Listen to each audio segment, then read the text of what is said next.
Aš tai esu Eduardas Vaitkus.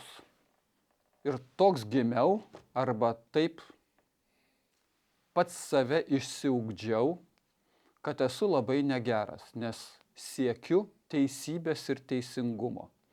Ir aš atsimenu, kai aš visai mažiukas būdamas rašiau laišką Chruščiovui, kodėl nėra baltos duonos. Aš atsimenu, kai aš jau mokydamasis Kauno medicinos institute parašiau 2 skundus sveikatos apsaugos ministrui ir švietimo ministrui. Kodėl mane, Eduardą Vaitkų, nukirpo plaukus man karinėje katedroje, nes tuo pažeidė mano teises. Aš atsimenu, kaip dekanas įsikvietęs mane sakė, nu kam pasirašei savo pavardę ir vardu? Sakė, galėjogi tėvai arba draugai pasirašyti. Bet kaip nepasirašyti savo pavardę ir vardu, jeigu aš nebijau paklausti? Aš esu blogas, nes man atrodo, kad prieš neteisybę reikia kovoti, nes kitaip tos neteisybės tiesiog daugėja. Ir tai yra ir mano atsakomybė. Aš labai gerai atsimenu, kaip aš norėjau būti spaliuku. Nes Kaune 4 viduriniai mokykloj mokytoja kažką labai gražiai papasakojo. Ir labai gražus ženkliukas buvo. Ir man kažkodėl tėvai uždraudė. Man ir mano broliai mes kartu mokėmės. Sakė, negalima. Ir aš nežinau, nieko nepaaiškino, kodėl. O paskui pionieriumi tai jau būti nenorėjom. Į komjaunimą 8 klasėje mes neįstojom. Ne, mes nestosim. Su broliu nuėjom atskirai 11 klasėje ir prieš stojant į medicinos institutą įstojom į komjaunimą. O kai mokėmės institute, mus sugalvojo išmesti iš komjaunimo. Nes mes atseit dalyvavome bažnytinėse apeigose Birštone. O problema buvo kame? Nuostatai buvo išmetus iš komjaunimo, išmeta ir iš instituto. Bet viskas baigėsi gerai, nors mano atsakymas Kauno medicinos instituto komjaunimo organizacijos vadovui, atsakymas, kad ir Brežnevas dalyvavo Pompidų laidotuvėse bažnyčiose.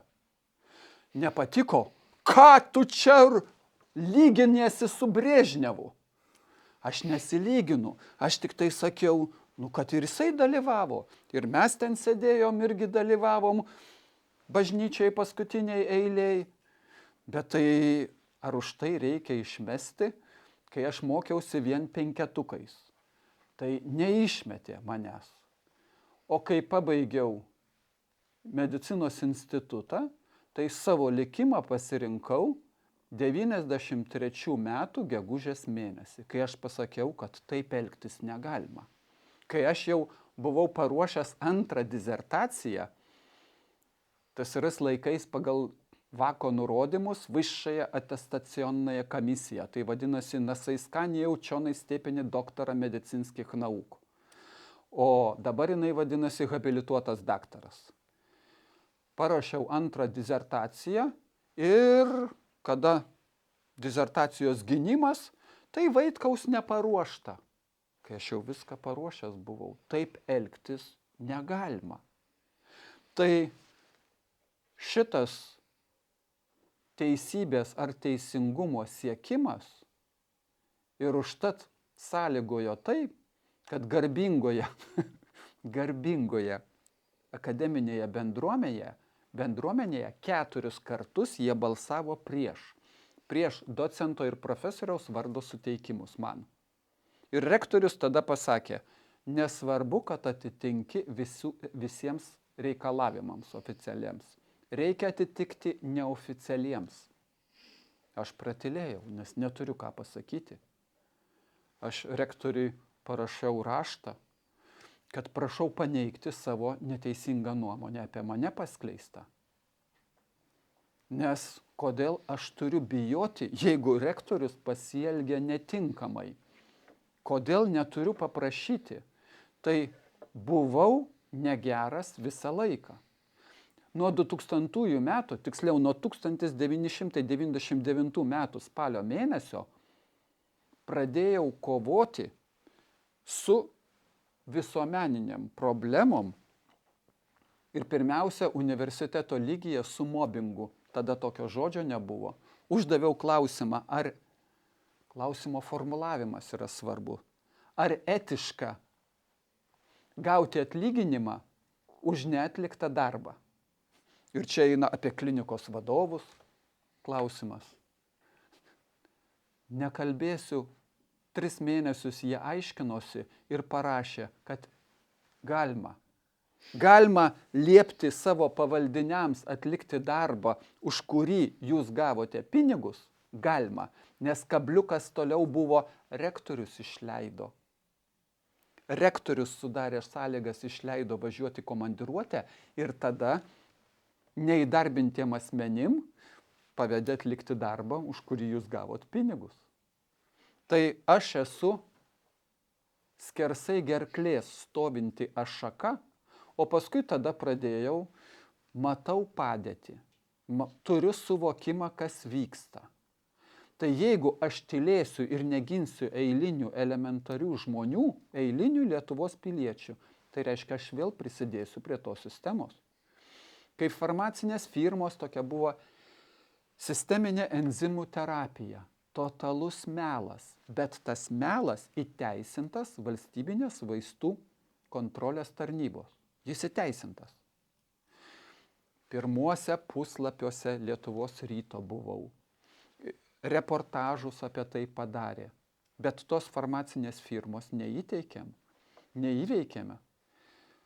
Vilniaus onkologinio centro direktorius parašo raštą ministrui, kad nereikia kreipti dėmesio į Eduardo Vaitkaus kalbas, kad tabletės, kuriuose yra virškinimo trakto fermentai, negali padėti išgydyti arba būti profilaktikos priemonė prieš navikų metastazes.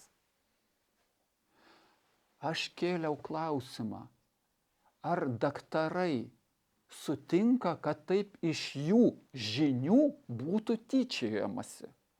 Ir tyčiojosi kas? Tyčiojosi farmacinės firmos. O VVKT, valstybinė vaistų kontrolės tarnyba, tai įteisina. Iki prezidento Adamkaus priėjau ir neįveikėm. O paskui dar buvo krūvos su ligonių mirčių atvejais.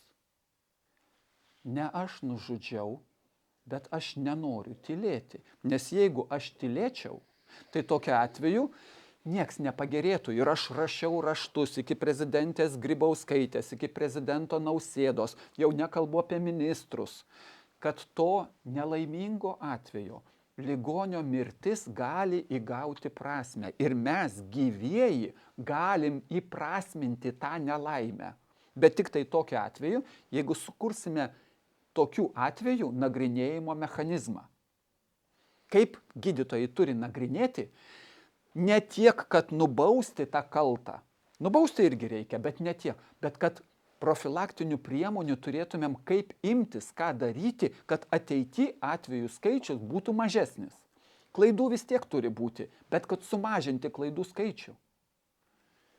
Garbėjai akademiniai bendruomeniai tai nereikia. Sisteminiai valdžiai tai nereikia.